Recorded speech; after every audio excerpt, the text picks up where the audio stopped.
There is a short text by John Lilly that keeps returning. To people who explore inner space,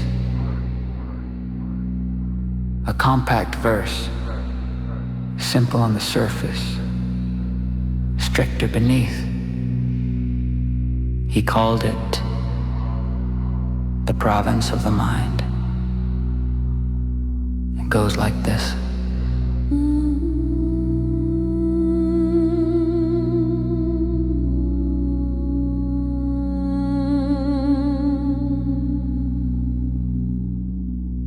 In the province of the mind, what one believes to be true either is true or becomes true. Within certain limits, these limits are to be discovered experimentally and experimentally overcome in the province of the mind.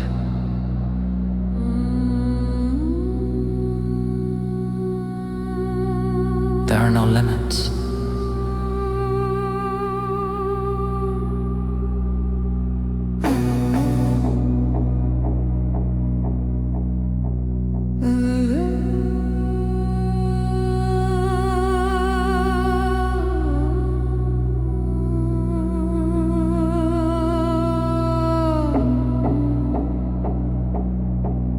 Lilly didn't deliver this as poetry. He delivered it as a report, a field note from his experiments in the sensory-deprivation tank, where belief wasn't an idea, but a variable you could adjust and measure through direct experience. What one believes to be true either is true or becomes true,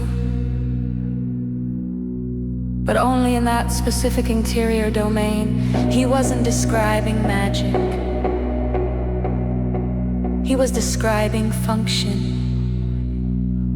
For him, belief was not a statement. It was an operator, a force that rearranged how awareness behaved, and the phrase "within certain limits" was the key. Those limits weren't theoretical. They were empirical. You had to find them by testing what your own mind could sustain before the structure collapsed.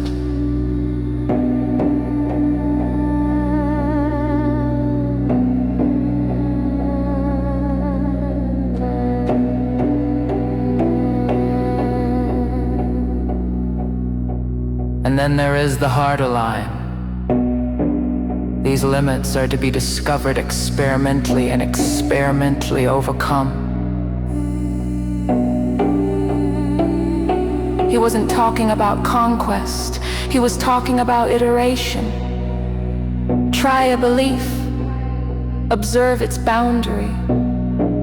Adjust. Repeat. See which constraints move when pressure is applied from the inside. This was not mystical. It was procedural.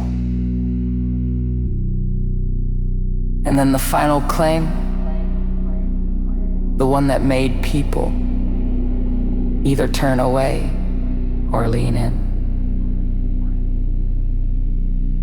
In the province of the mind, there are no limits. He didn't mean everything is possible. He meant the constraints aren't fixed. They show themselves only when you meet them through experience.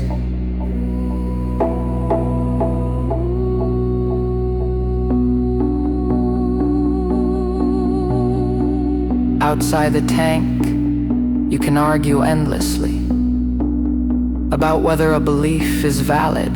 Inside the tank, you can test how far a belief extends before it destabilizes.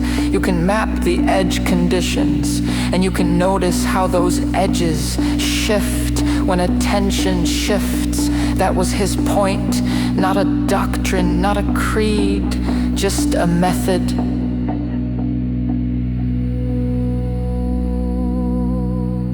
People who work with this verse use it the same way, as a compact guide for navigating the inner domain, not demanding belief, not rejecting belief, but treating belief as a structural element in perception itself. Anything held steadily changes how the next moment appears, not because reality bends, but because the observer is part of the measurement.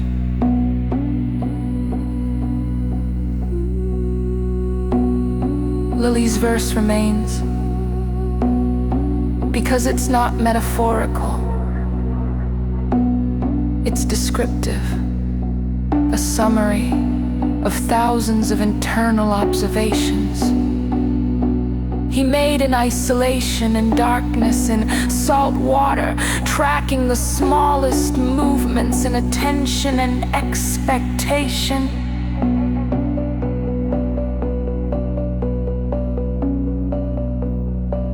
And so the verse stands not as a declaration, but as a map fragment, an outline of what he found when belief, expectation, and perception were examined directly in that quiet interior territory he called the province of the mind.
People who work with this verse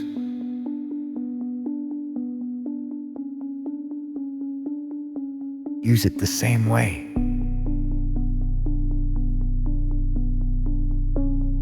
As a compact guide for navigating the inner domain. That's demanding current beliefs. Weightless, a structural element. Clean scientific space.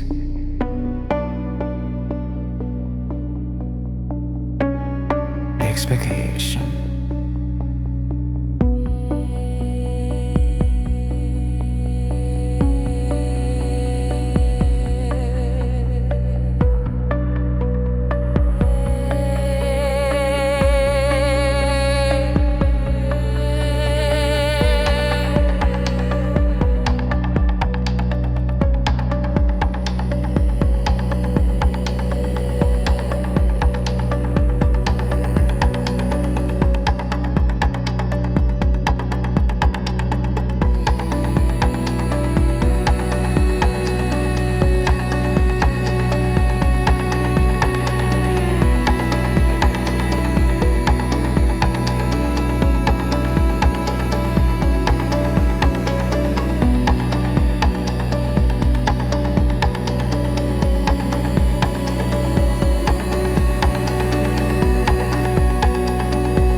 So the verse stands not as a declaration,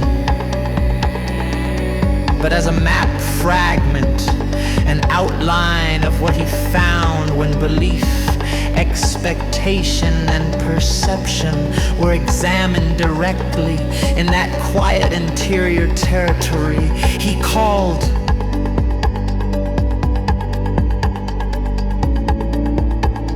the province of the mind.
People who work with this verse